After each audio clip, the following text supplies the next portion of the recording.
Hello, ladies and gentlemen. I am O'Brien McMahon, and this is People Business.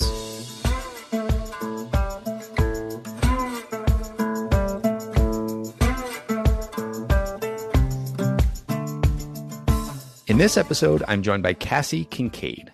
Kassi is a leading expert in creative leadership. She's a speaker, trainer, and author committed to helping people leverage their creativity to lead with greater impact and innovation. As the visionary behind Book Days, an international children's literacy initiative, Kassi has seen how creative thinking can turn small ideas into global movements. Her journey from building a grassroots literary project to inspiring professionals across industries fuels her mission to equip leaders and teams with practical creativity frameworks that spark innovation, increase engagement, and drive meaningful change. She believes everyone is creative and can make a unique impact on the world.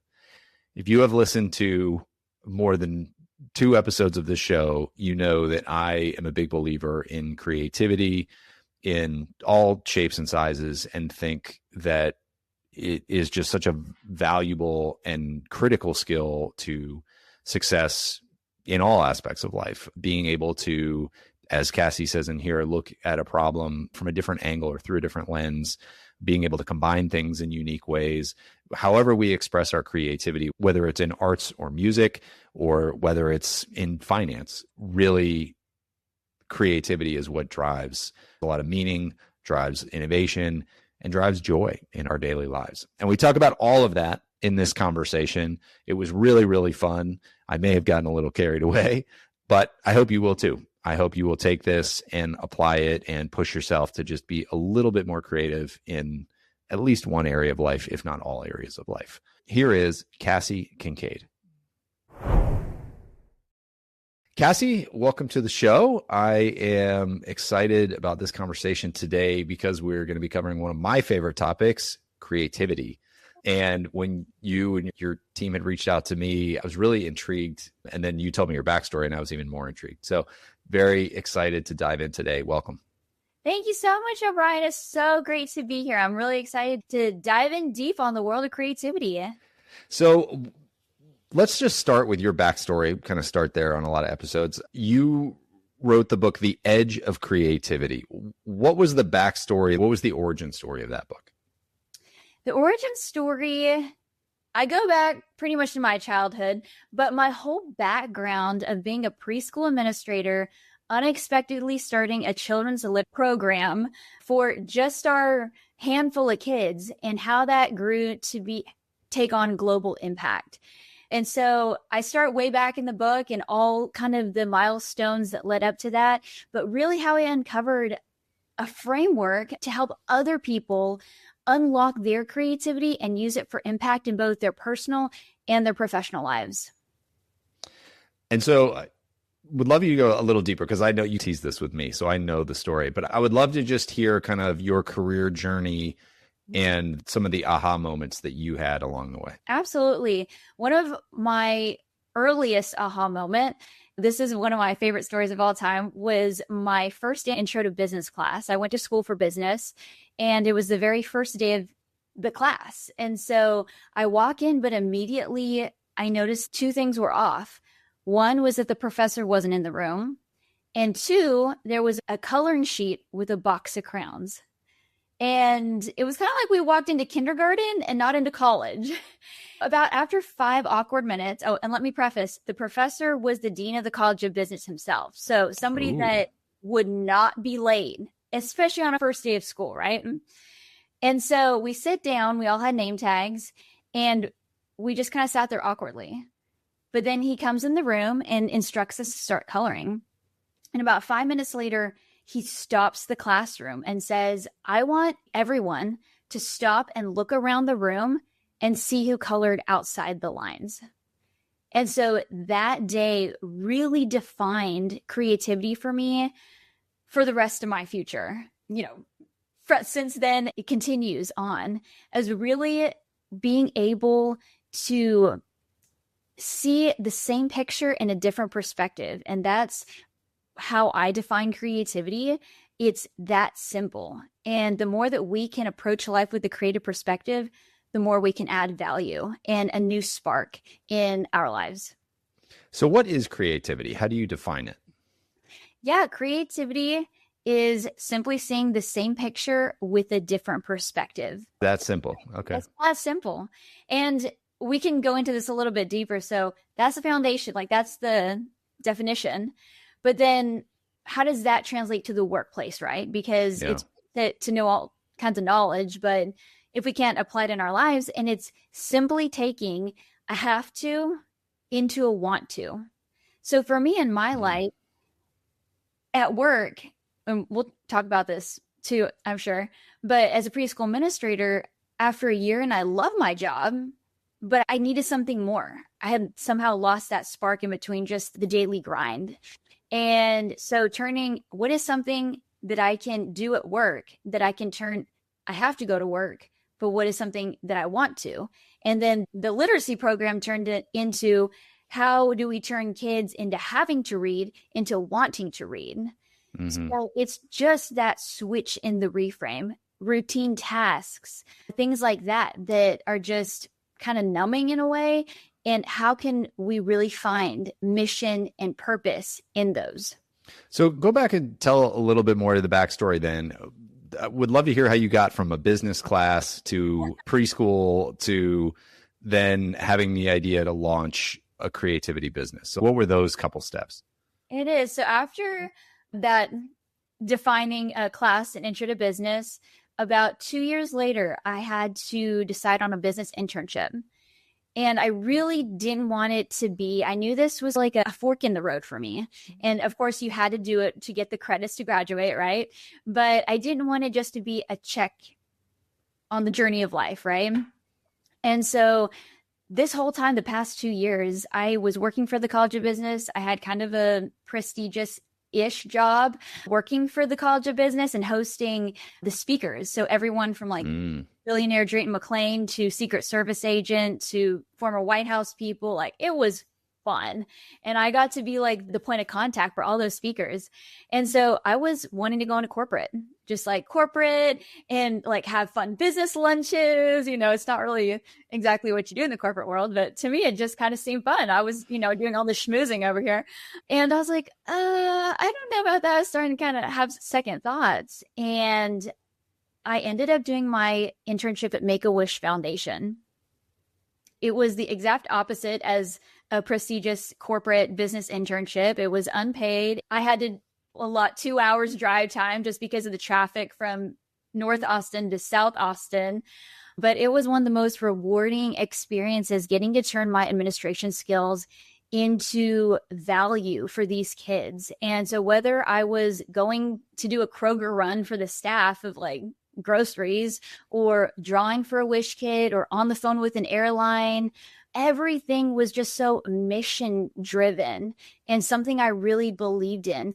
And so that was the crux for me, from corporate, doing something more for kids and more with purpose. And so then my mom, I was not even going to go work for the family business because I just knew that I'm not a teacher at heart. That is just not my skill set. I love kids, but to be in a classroom full time is another level. And she just approached me one day. I think we were even driving in the car somewhere. And she's like, have you ever thought about basically being like the business administrator? For a preschool. For the preschool. And in the preschool world, for those of you who don't know, basically the director is the one in the office. And you're not typically in a classroom. So it was a very different setting that my sister, she loved being in the classroom. She had her degree in child development or whatever it is. And so she hated the office stuff. So it was like it was very different. And I'm like, no, I haven't even thought of it because like, I didn't think that was on the table. And so she approached me about it. And in that moment, it's like one of those life moments is like, I need to do this. Like, this is an opportunity and I need to seize it. And so that's how I ended up with all of that, doing that. And so I was primed for that. My senior year, I did another official internship just to kind of finish out credits. And I actually did an internship there at the preschool, trying to feed me into the school on the administrative side. So you're trying to avoid the easy path, yet you go into the family business. You're trying to avoid the classroom, and yet you launch book days. So it seems like our best laid plans often get foiled. How did you get from the office into creating book days? And can you explain what that is? Absolutely. So Book Days is my children's literacy program that completely focuses on inspiring a love of reading in kids. All kids can learn how to read, but what makes them more likely to read? And that's where we come in. And it was one of those things, right? Just the building blocks of creativity, turning that have to into a want to. And I realized, O'Brien, that I just had grown this love somewhere along the way of children's books. And they're fun, they're whimsical.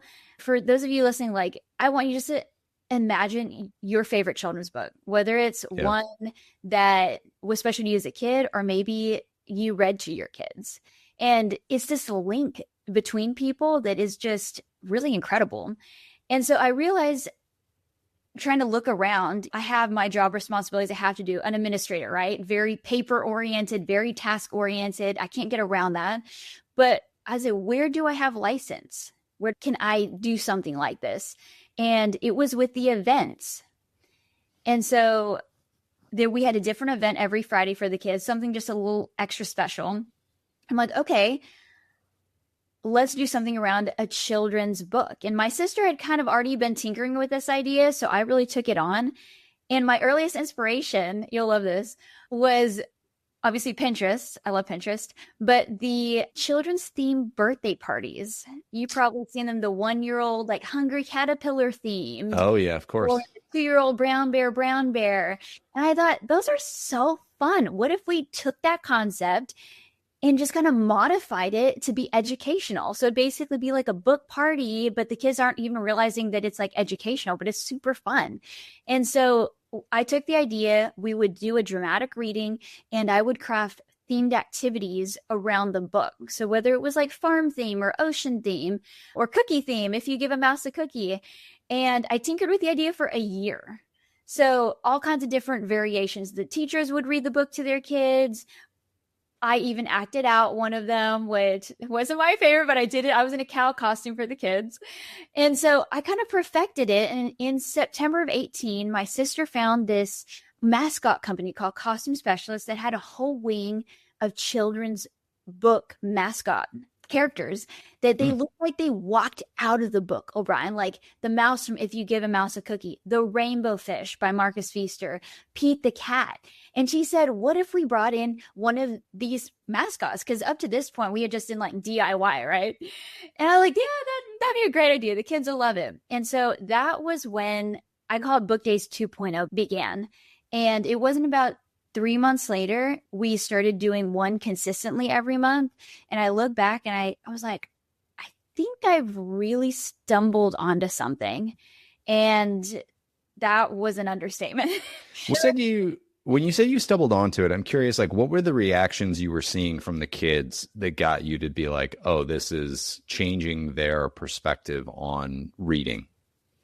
They would get very excited. It started to be a very talked about event. I would do a bulletin board in the hallway that was right adjacent to my office, so I could hear the parents and the kids going down having conversations and highlighting the next book day. And so it was a real talking point. Sometimes the kids would stop in the hall and be like, when is book day? Is book day today? And then the parents would talk, oh no, book days are not until blah, blah, blah. And whatever book it was, we started to have local sponsors, some of the parents that own businesses at the school. And then it even grew outside of that.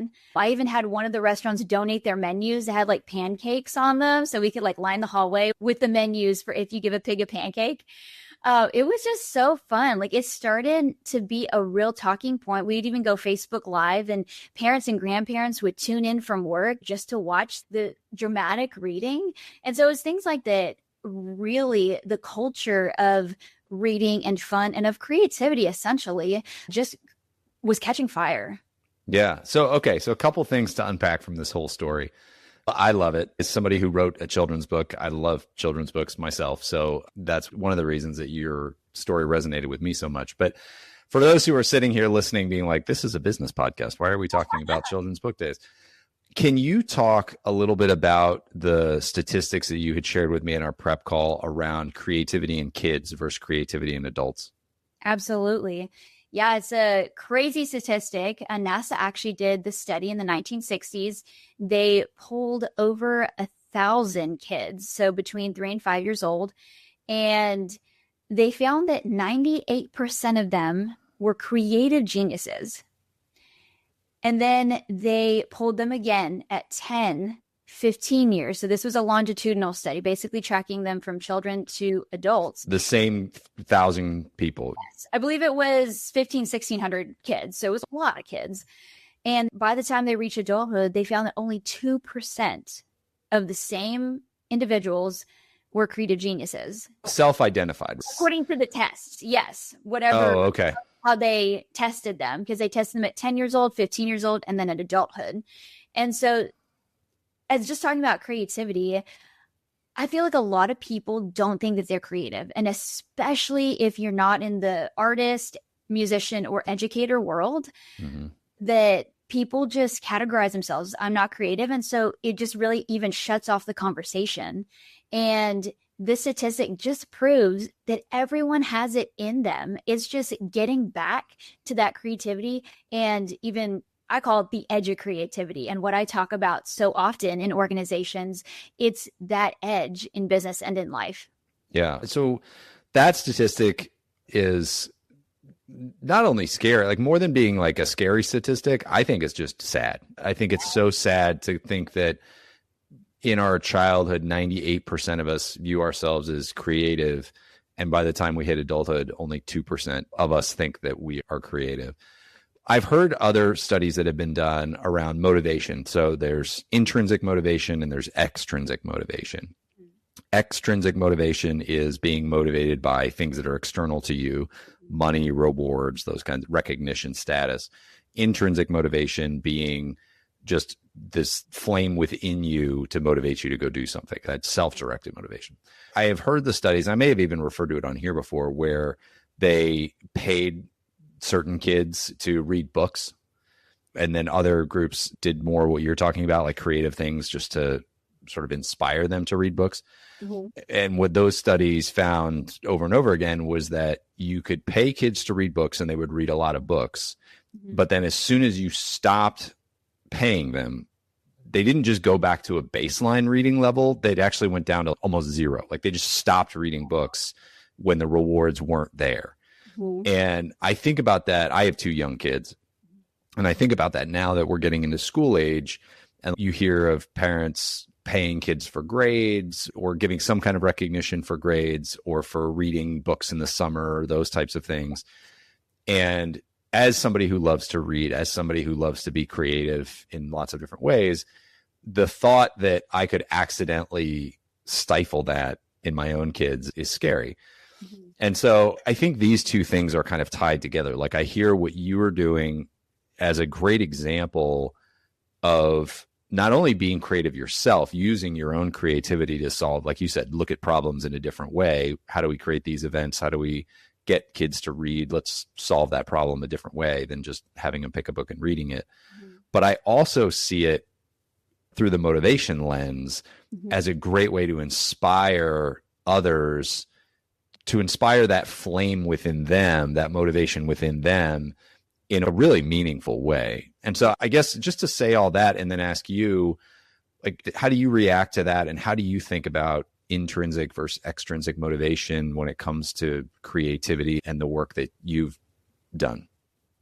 I would say there's a very heavy focus on the intrinsic motivation, because first of all, you're feeling the need to even reignite a spark within yourself, or just breathe new life into first your life, and then that pours out of yourself and your work and everything else. Because at the end of the day, hey, if you're going to get like a big raise because you hit a certain target, of course, like that appeals to most people. But I think in the long run, it has to be something that is special, meaningful to you. And that's why I talk so much about when people are like, where do you even start when we start talking about creativity, right? And a great place to start is looking at your passions. like in my story, it's children's books of all things. And at the time, I was not looking to solve some big problem. I was not. And as it kind of started to unfold, it was a great breath of fresh air for me. It started having amazing impact in my little world. But now, fast forward however many years, I didn't realize that this would be such a solution to the global crisis of illiteracy that we're dealing with. And so sometimes creativity, it starts like very small in the impact, but it grows to sometimes bigger than we can even imagine. And so I really love the intrinsic and extrinsic, but I think a lot of it has to do with the intrinsic piece. Yeah. And again, I think extrinsic motivators are okay to a certain level. To a certain degree, I'm money motivated. I'm in a sales job. We were talking about that before we started recording. But we talk all the time. Like, I've been doing this job now for, it'll be 16 years this month. And you don't stay in a position like that just for the money. If you're going to spend that much of your life doing something, you have to find something that's intrinsically motivating. Otherwise, you burn out. And that's where you see bad habits develop, addictions or infidelities or any kind of other bad habit, when we're not feeling like we can fully express ourselves or feeling like we're able to live the lives we want to live. And so thinking about, like you talked about, our passions, finding ways to integrate those to express ourselves, I think that's just part of what we need to be healthy humans. Absolutely. And it's making those connections where there might not be any connections. And that has been very eye-opening for me as the program has continued, is how do I start connecting? For example, the YouTube channel, another part of the program is I have a YouTube channel that pairs children's books with real world experiences. And so pairing the book with where am I going to go? Who am I going to talk to about this? Just like making those connections is another breath of fresh air, because it's, oh, well, for example, maybe you love tennis, and how does that relate to my work? Maybe you can get together your colleagues after work and have a little tennis team off the side, or maybe like that's all fun and challenging. Connecting something that you're passionate about and seems to have no bearing, but how can I make a connection? Yeah. And I was going to ask you this too. Does it have to have a connection? Maybe not. I think that's a mistake that we make a lot of the time too, is we're in this sort of cultural stage right now where everybody is so focused on hyper productivity. Mm-hmm. And it's like, if what I'm doing right now isn't making me more efficient or productive or leading to some specific outcome that elevates my income or my status or my whatever, my self-esteem, then like it's worthless. And I just think that we got to get out of this. And I don't know how to do it because I get sucked into it from time to time too. I'm really in danger of falling into that trap. Mm-hmm. But then I'll sit down and I'll write a poem that's going to go nowhere, that nobody but my wife is probably ever going to read. I really liked it. I think it's great. It's not going to make me money. It's not going to do anything. Maybe, right? Or I could get 20 years from now and I've written a bunch of poems and I put a collection together and I sell a book, and that's great. But I'm not sitting down necessarily thinking like, how's this going to be the best seller? Sometimes you just sit down and you write, or you draw, or you do your garden, or you whatever, like whatever the things are that you're passionate about. Again, it doesn't have to be art or music, but I think it starts with just, like you said, figuring out what you're passionate about, but allowing that to be disconnected from the other things that you need to be productive in. Mm-hmm. And then later you can find ways to connect them. And I think that is a really rich part of creativity, not to poo-poo that part. I think it's awesome. Like, I was doing production in college and I have kind of an eclectic group of interests and friends. And then I'd been doing sales training and thinking about how to ask better questions. And then all of a sudden the pandemic happened, and all three of those come together to make me decent at doing podcasts.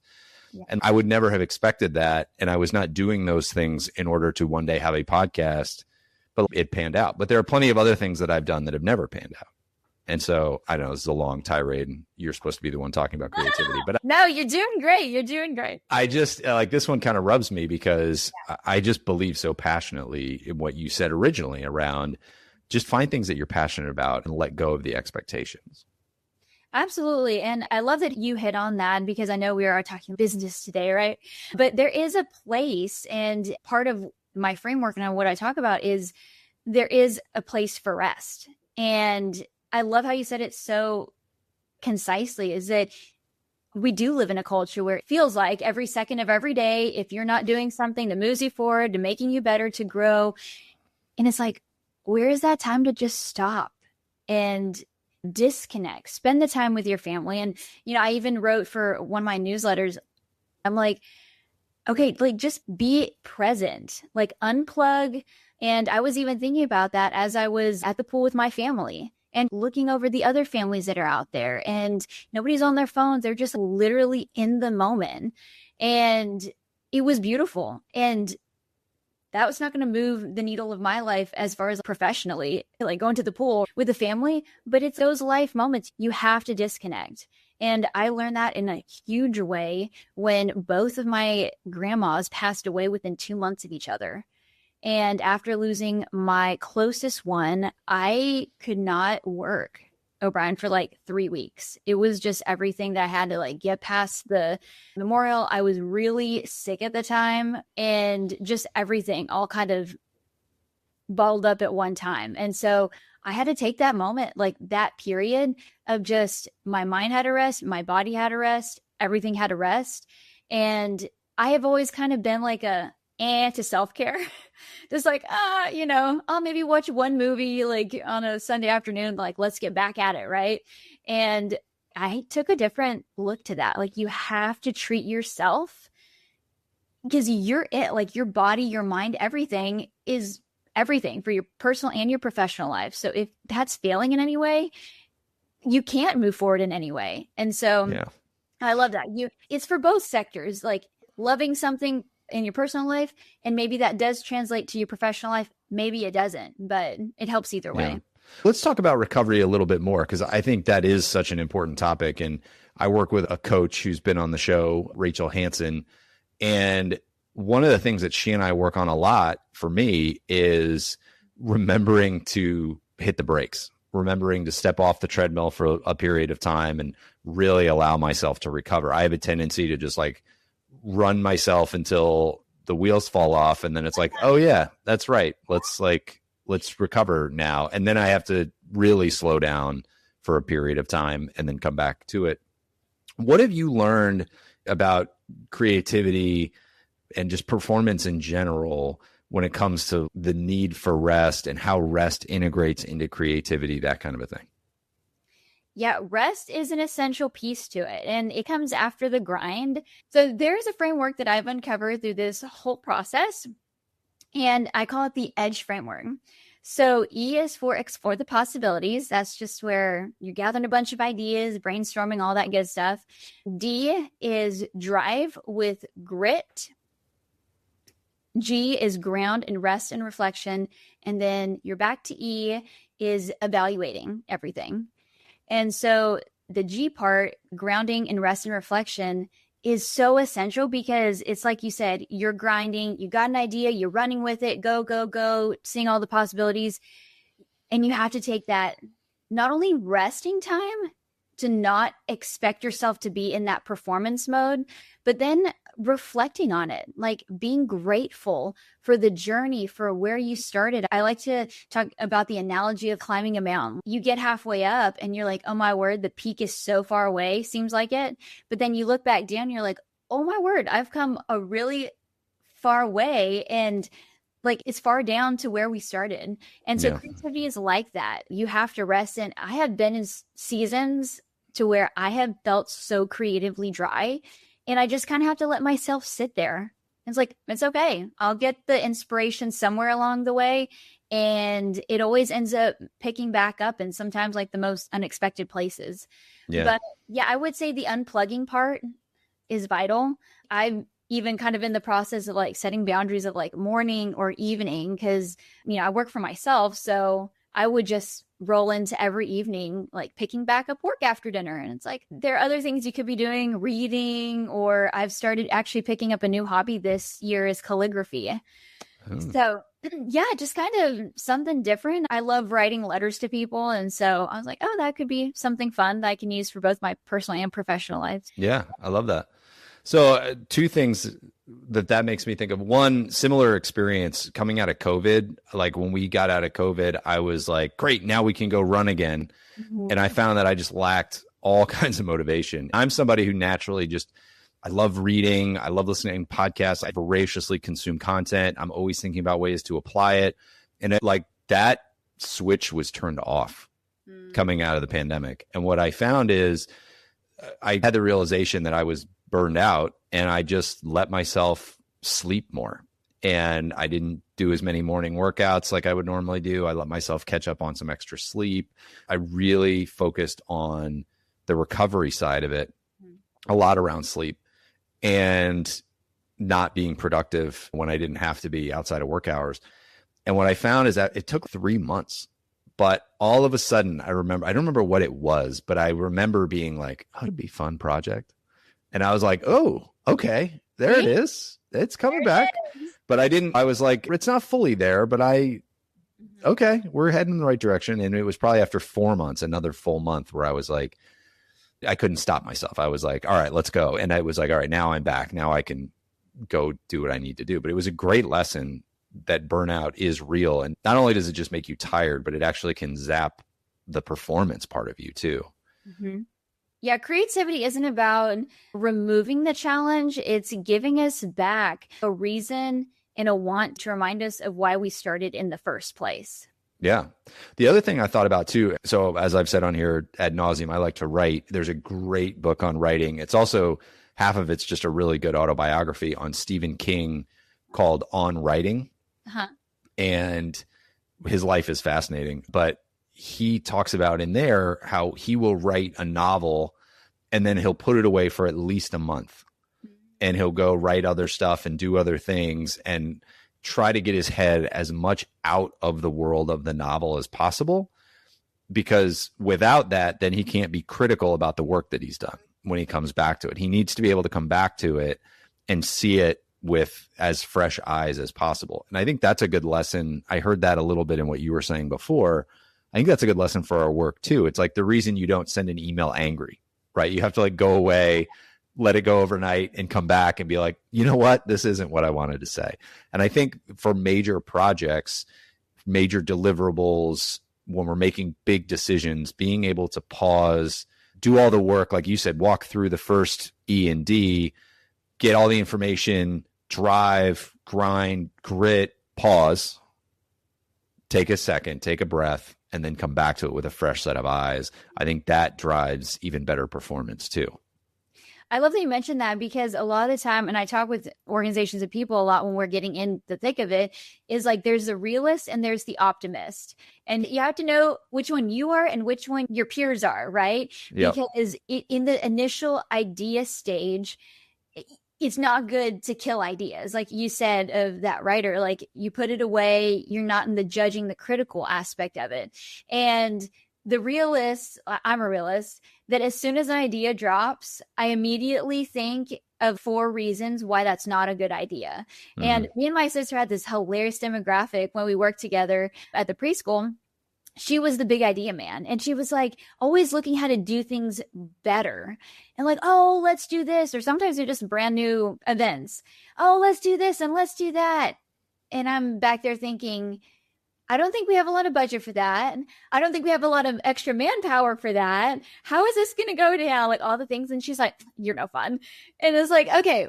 So we learned to meet in the middle. It's great to have those big ideas. You don't want to squash them, but then the realists have to know the time. Let's get all the ideas out of the table. And then we want to make some of these succeed. Maybe we need to bring them down here, but then the realists, okay, let's all meet in the middle to do something better and different. So the optimist can be a little out there and the realist can be the party poopers. So we have to meet in the middle. And I like the idea of just putting on those different hats at different parts of the project, right? If you're in the brainstorming phase, there's no need to self-edit. And that we all do that. I have been writing too and been like, oh, this is terrible. And that can often lead to like writer's block or stifling ideas because you're so caught up editing yourself, which is like, let's just get all this out and then we'll clean it up later. Mm-hmm. And inevitably, you know, it's not the first idea or 2 or 3 or 10. It's like idea 22 sometimes that you're like, you know what? We all laughed at that when I said it, but now that I think about it, we might be able to do that. And I think too, one of the misconceptions of creativity is that there has to be a definite end goal. And most of the time in creativity, there's not. You're just trying to navigate and it's messy, you know, but some of the times when you don't have a goal with it, then it's like the best possible because then you don't box yourself in. Yeah. So back to the business side of this, what do you say to people who are like, we just don't have time to slow down and play around and see what happens? Like we have so many deadlines. I have so much work. Everybody has competing priorities. We can only find this 1 hour on the calendar for all of us to get together. Those dynamics are real in today's workforce. I see them and experience them every day. What do you say to those people and how to embrace creativity anyway, or through that? Yeah, absolutely. That's the beauty of creativity, that you don't have to allot really any extra time or add more to your plate because of it. And so I'll answer that in 2 different ways. The first way is when you get your team aligned with, we're not just having like a random brainstorming session, like this is what we're trying to accomplish. This is the project at hand, the client at hand, whatever it is. Let's pour out our ideas for that. And so in that 1 hour meeting, not only are we having ideas, but how have we assigned everybody else their specific to-dos to carry out, you know, the 1 or 2 ideas that we're focusing on, right? So it's that we're using the time in a better way than just endless brainstorming sessions. So brainstorm, you know, 1, 2, 3, here's all everybody's roles. We're moving forward that way. As far as individual jobs, roles, everyday things, right? It's turning that reframe. So for example, I'll just use like healthcare because I'm keynoting in a few months for healthcare. So I have healthcare on the brain, but like that is a very industry that like, oh my word, how can you be creative in healthcare, right? The doses have to be right. You know, the shifts are short staffed, all the different things. And it's turning that reframe into, oh, if I get a longer shift, then I can impact even more patients.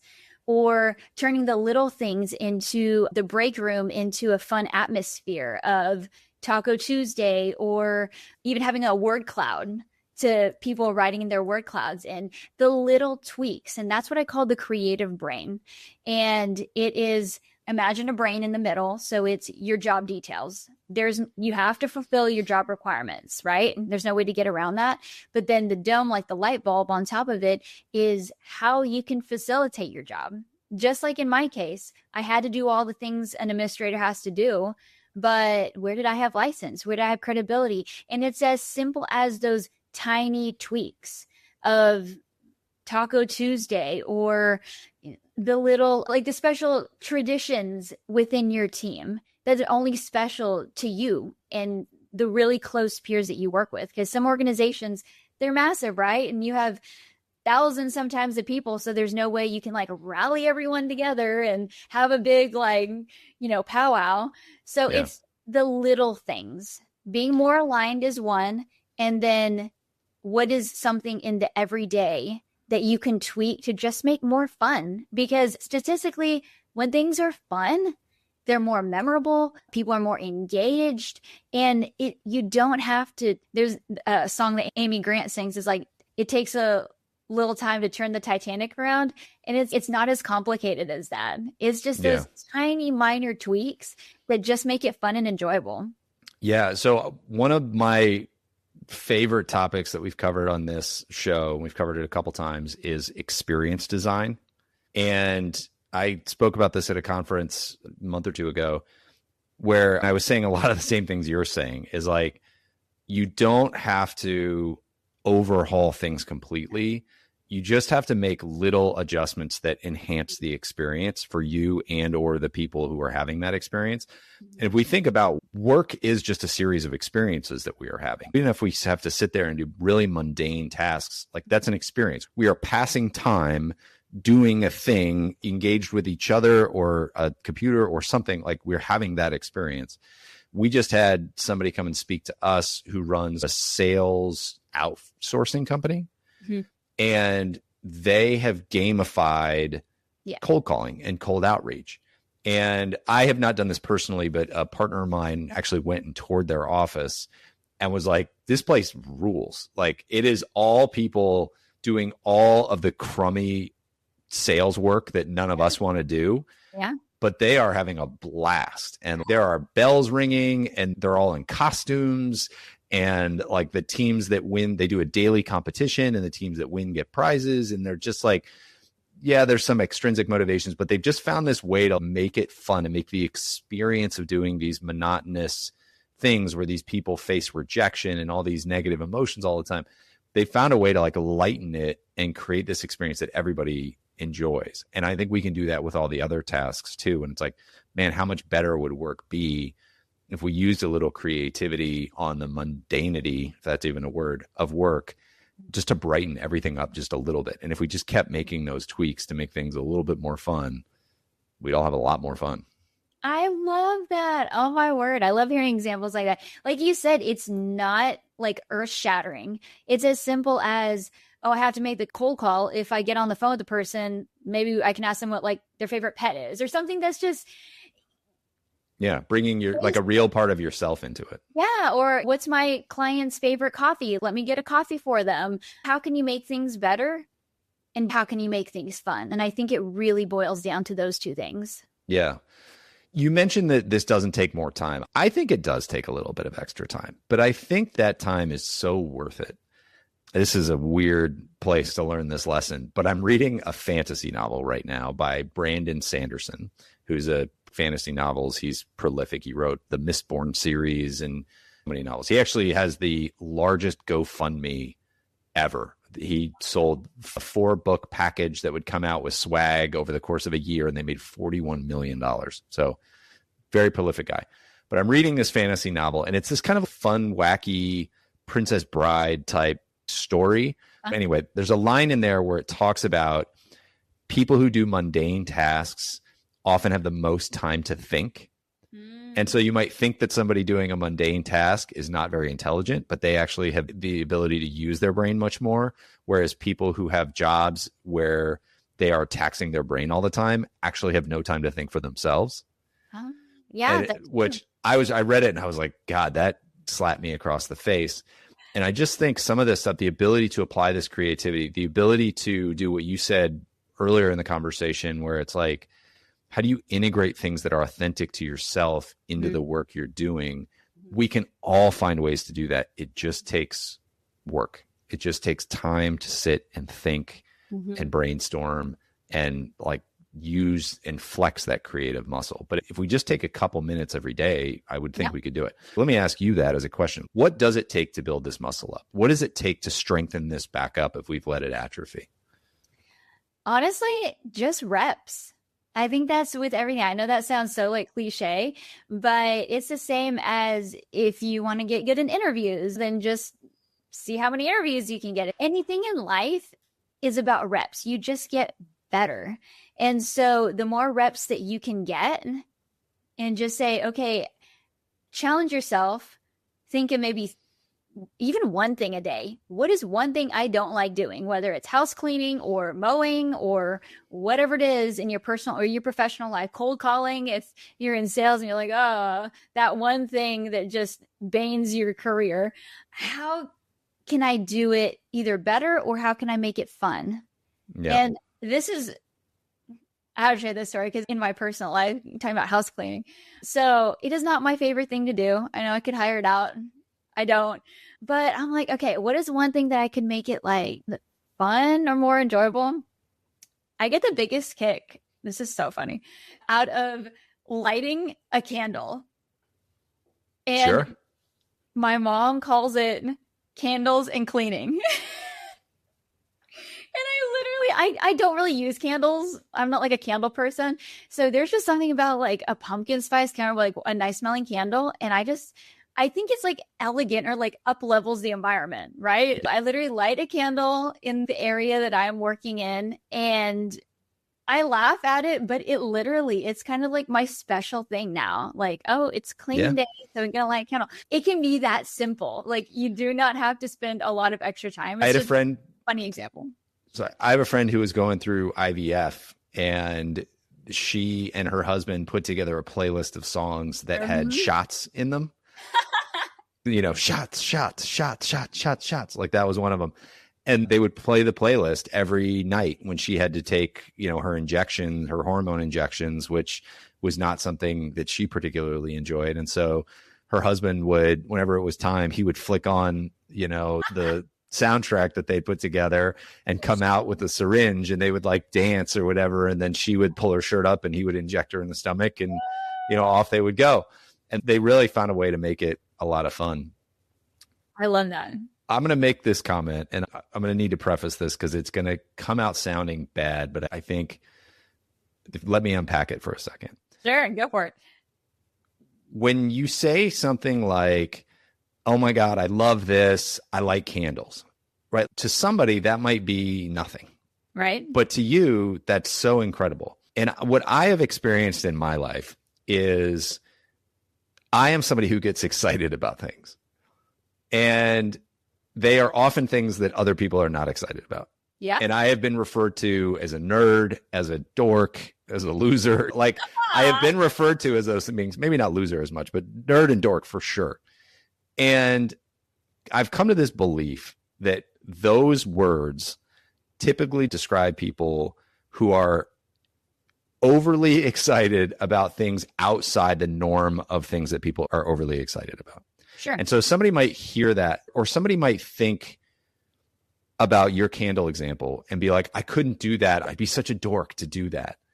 But in reality, there's so much good that comes from that kind of creativity to lean into those things that other people might look at you and roll their eyes about, but for you, bring you so much joy. And so I'm not calling you a dork or a nerd, but maybe I am. And maybe we all should be, right? Yeah. Like maybe we should just lean into that, because if people were doing more of the things that lit them up without worry about what they looked like, we'd all be having a lot more fun. And that's one of the things that creativity it brings, is that it brings really courage. Because like you said, just maybe like half of the people listening to this, like you're rolling your eyes like, okay, here's the candle lady. Yeah, no, like candles are not my thing. I'm not doing that. But that's the fun of creativity. Like most people might see it as dorky or, absurd. It's probably that one absurd idea that has made a company like millions or billions of dollars that people are just like, what? Yeah. And it's most of those really creative thinkers that people in the beginning are, you're crazy. Yeah. Right? You're way out there. And they're the legendaries, Tim Cook's or Richard Branson's. When you really kind of unplug I don't really care what people think. If this is, I'm finding value in it, it's giving value to other people in their lives, then I really don't care. People can laugh or say what they say. And I think it really boils down. I was thinking about this. We kind of get that like school syndrome to where, as kids, right, we're just coming up with all these inventive, crazy ideas, right? The world's the limit. And kind of as the NASA study shows, we kind of go, down, down, down on that. And we start to think about so much what people care, right? In school, like grade school, middle school, elementary school, we're just so like worried about the kids are going to laugh at us or think we're strange or weird. And I think we take that into adulthood. Like we get out of that world, but we have that stigma of like, oh, I don't want to be like laughed at by the class or like picked on or like whatever it is.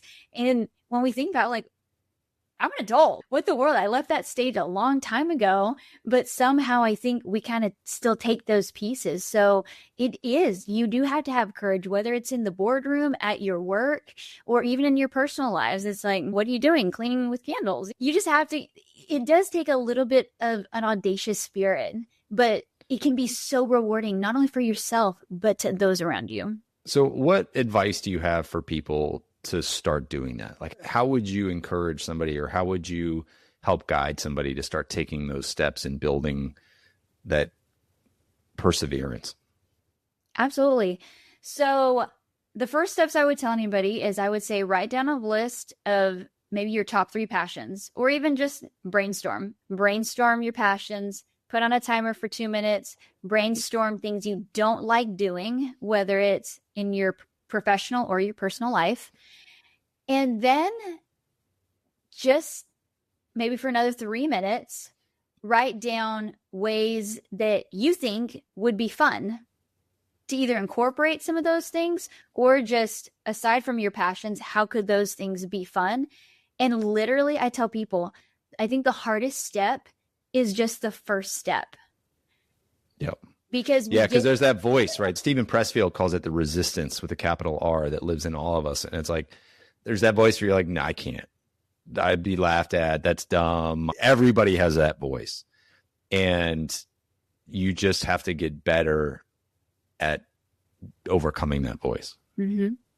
Yeah, just do it. I mean, I know that's Nike's logo, but it's so true. Just do it and see where it goes, because the effects, either they'll be amazing and you'll be like, oh my word, I'm so glad I started down this path, or it's not going to be what you thought.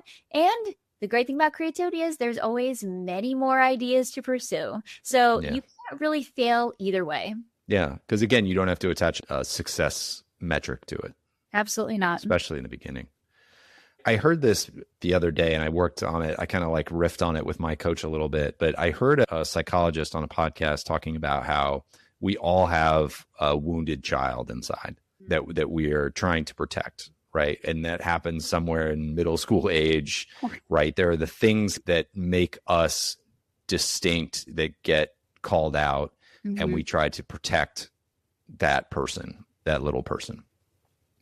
And oftentimes, what I thought was so interesting was they were saying about how oftentimes we carry that overcompensation or that protective skill set into adulthood, and we think that's how we need to behave, rather than realizing that at some point we become capable adults and human beings who are now able to not like shield that little kid away, but actually to let that kid out to be its full self. Yes. While staying protected.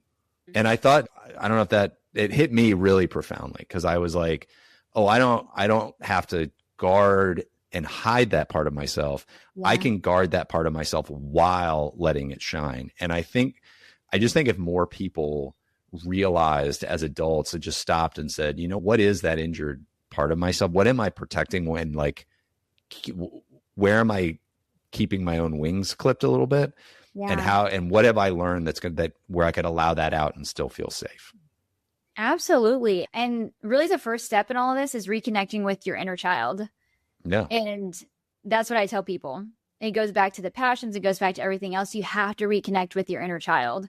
But it is so important to know the background that you've come with and the different scars so that it doesn't limit your future. Yeah. I love that. This is so fun. Let me ask you one more question. So we've talked a lot about creativity without needing an outcome and just like really encouraging people to go out and flex these muscles and build some strength here. There is an element though, where we want to be able to apply our creativity to success, right? And to be more successful by using our creativity. So how do we develop better taste within our creativity? I've heard it in writing, like you can go and you can sit and you can write all day long, but you have to also eventually learn what makes good writing and what makes bad writing, right? You have to create a taste, a palette for a certain style. How do we create taste or style over time using our creativity? I think the first thing is to be brave. And I know we already talked about courage, and a lot of it is just trial and error, that we set goals for ourselves. And even if we set goals and we action items to those goals, not everything is going to pan out. It might pan out. It might work, but it might work differently than what we thought. And there are definitely two sides of creativity, when you're just like trying to be more creative and there's no outlet. But in business, we have to hit certain metrics, certain things like that. And so good taste, I would say something that's fun, hits the metrics, and is a bit audacious. Those three things. And if you can rally your team around ideas for that, there's nothing wrong with are we doing a fundraiser? Are we doing this or that? And you need the team to pull together. This client needs A, B, and C. That's not a bad thing. Actually, constraints sometimes help the creative process rather than just there's unlimited time and resource and all those things. And so I would say it would be those three things. Fantastic. Any final thoughts, any closing argument for flexing creativity out there? Anything you want to share? I just want to leave our listeners to remind them that your creativity has the power to ignite lasting impact. There you go. I would encourage anybody who is listening to this to just be a little more bold. Do that next thing that's just a little more scary. However far you're willing to go into scary, I encourage you to go that far and then reassess and go the next step. And you'll find over time, I think we all will be a little more creative, have a little more fun. This was awesome and inspiring, and I could keep talking about this forever. So thank you so much for coming on the show. And thank you everybody for listening. I encourage you all to go out and check out the book, The Edge of Creativity. And if you are interested in bringing folks in to inspire your team and to teach these skills to your team, Kassi also does trainings and speaking and all of that kind of stuff. So just always want to remind people who are listening to this that the guests on this show actually do this stuff for a living, and they're not just talking heads. They're actually people that we can all have access to. Kassi, best of luck to you. Best of luck to everybody out there. Thank you, O'Brien, for having me. It was such a joy to be here with your listeners and just to inspire everyone. Let's go out, be more creative so we can make the world a better place.